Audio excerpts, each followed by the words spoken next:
Stesen Mike TLDM merupakan salah satu daripada 5 stesen luar pantai yang dibina oleh Tentera Laut Diraja Malaysia, TLDM, di Gugusan Semarang Peninjau, GSP, Laut China Selatan.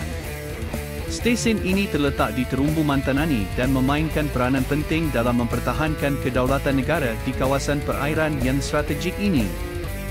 Sejarah penubuhan. Stesen Mike mula dibina pada September 1986 oleh Malaysian Shipping Engineering Corporation.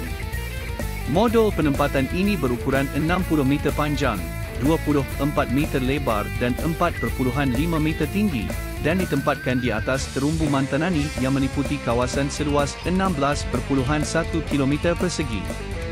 Stesen ini dirasmikan oleh Panglima Tentera Laut ketika itu, Laksamana Madya Dato' Abdul Wahab bin Haji Nawi, pada 3 November 1986.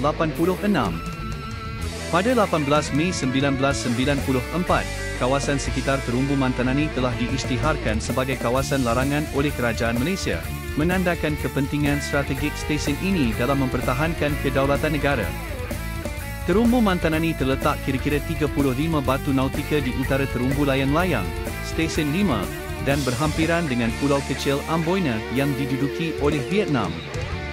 Kedudukannya yang strategik membolehkan TLDM memantau dan mengawasi aktiviti di kawasan perairan yang menjadi tumpuan pelbagai negara.